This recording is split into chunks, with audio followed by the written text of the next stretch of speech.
G'day guys, welcome to this Friday edition of the show where I report on the latest in gaming news. And if you guys enjoyed today's video, please remember to smack the like button as always. Now just before we do get to the gaming news, I want to let you guys know about my FIFA videos. I know a lot of you guys love them and you want them like every single day, but then I have all these other people that are like, hey champ, when is the gaming news coming out? So just to clarify everything in case you don't follow me on Facebook or Twitter, gaming news is on Monday, Wednesday, and Friday, and then I have FIFA videos on Tuesdays, Thursdays, and Saturdays. Hopefully that clears everything up, and if you haven't actually seen my FIFA videos yet, I definitely recommend that you do. Personally, I'm proud of them, I love making them, and I know a lot of people love watching them. So yeah, please go check them out if you haven't already, and now let's get into the first gaming news report of the day, which is about the PlayStation Now service. I know a lot of you guys have probably heard about PlayStation Now. It was announced earlier this week at CES. But if you haven't heard of it, it's basically where you can play your PlayStation 1, PlayStation 2, and PlayStation 3 games on your PS4 or PS Vita. Now on top of just the PlayStation 4 and PlayStation Vita using PlayStation Now, you'll be able to get it on your Bravia TV or other Sony devices additionally. Personally, I think this is really awesome because you'll be able to play games like Last of Us or GTA 5 on the PS4. However, the downside to this is if you live in Australia like myself, you're probably gonna have a bad time with this. The thing is, you're not actually downloading the game, it's a streaming service. So what that means is that they're basically streaming the game constantly like Netflix or YouTube. And that means that it's just biting away at your internet usage.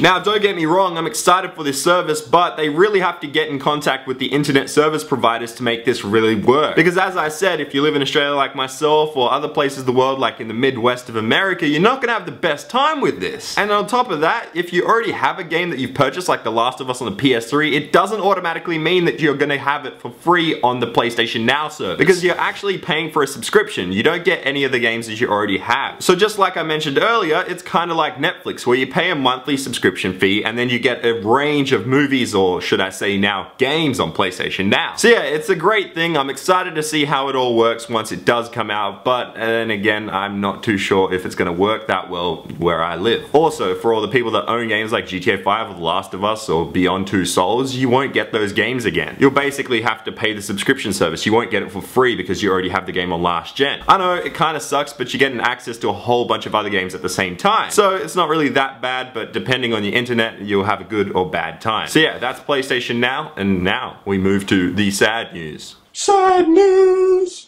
What the fuck? So today's big news is about Titanfall and its 6v6 player count. Now you're probably thinking, oh shit, Champ's gonna rage about this one. But no, because I've actually played the game and I know how it works, I know how it runs, and I think it's perfect the way it is. So to get you up to speed if you haven't heard about this, is that Titanfall will only be 6v6 max player count. And if you're someone that's been playing Battlefield, you're probably like, what the hell? How is this next generation? Well, it is next generation. It's just a different type of game. I've actually played the game. I've probably spent more time than most regular people on it. And in that time, I found that it works just perfectly. When you're on the map, yes, there's 6 people on your team and 6 people on the other team. However, there are also a bunch of AI bots on each team. So let's say there's 6 of you and then there's 6 bots on your team. Then let's say all 6 members of your team that are real people get themselves Titans. And then let's say they all decide, hey, I'm gonna let my Titan roam free and destroy other Titans and destroy other players on the map. So that means you've got 6 real players, that means you've got 6 AI bots, and then you've got 6 Titans on the map. That's 18 people. Let's say the other team does the same thing, which is probably not gonna happen. Let's say they do. That's 36 people on the map. And these maps aren't gigantic like they are on Battlefield, so it's a completely different type of game. It's also a very fast-paced game, unlike Battlefield is. Now, one thing to factor in is that those AI bots that walk around and shoot you, and they actually do kill you quite a bit, they obviously aren't as good as you and real players. So what happens is it allows you to get your Titan a lot quicker. Now, if there wasn't those people and those fake players or those AI players, a lot of people would probably complain and be like, it's too hard to get the Titans because the people keep killing me. And that would really suck, especially a game that's called Titanfall. It's about the damn Titans. Now in Call of Duty, you'd probably be like, hey, you should probably let that be a kill streak that you get high up at like 12 kills. However, this is Titanfall and this is part of the game's mechanics. So what I'm saying is that it should be easier to get it in Titanfall than it is in Call of Duty to get any sort of kill streak. And most of all, once you do get your Titan, it's a whole bunch of fun. It just works. And also, when you're on the ground, you're killing other players, you're killing AI, it also just works. The whole game works perfectly. I played hours and hours of it. So for all the damn snobs on the internet that are like, I'm not playing this game anymore, it's gonna be only 6v6, what the fuck? you need to shut the fuck up and actually play the game, because 99% of the people complaining about it 6v6, they haven't actually played the damn game. And one thing I want to point out is I'm not being paid by EA. I'm pretty sure EA hate me because I rage at FIFA all the damn time. But I do see where EA and Respawn are coming from, because when you test a game and see how it works, they know exactly how the game should be played. Maybe, just maybe, over time they'll change that, but at this very time the game works perfectly at 6v6 real life players. Anyway, if you're thinking about not getting the game now, I definitely recommend you give the game a chance and actually play the damn game when it comes out, because you're probably going to miss out on a whole lot of fun. Personally, I think it's the next big shooter. It's going to be amazing, and I can't wait for it. It's only a few months away now, and now let's get to the big news. Big news! So we have a bunch of gaming news in the big news to get through today, so let's get right into it. Screenshots have come out comparing the old Tomb Raider game on max settings on the PC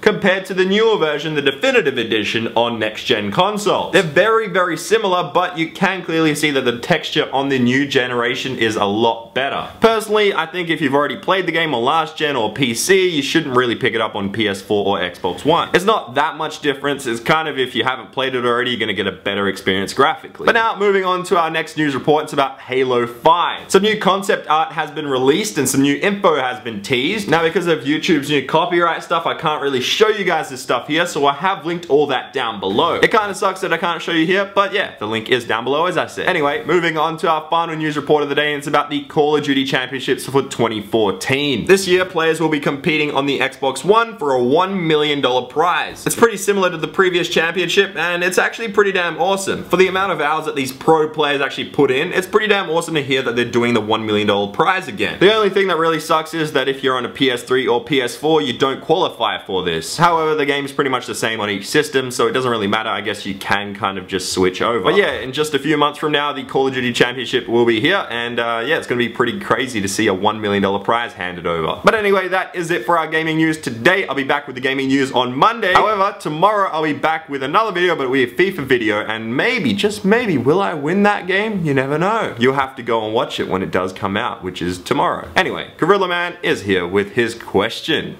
Thanks, Gorilla Man. Okay, guys, the question is, which game makes you rage the most and why? So put your answers down below in the comment section. You can look at the next show. For today's video, make sure you smack the like button because I'm ChampChong Max.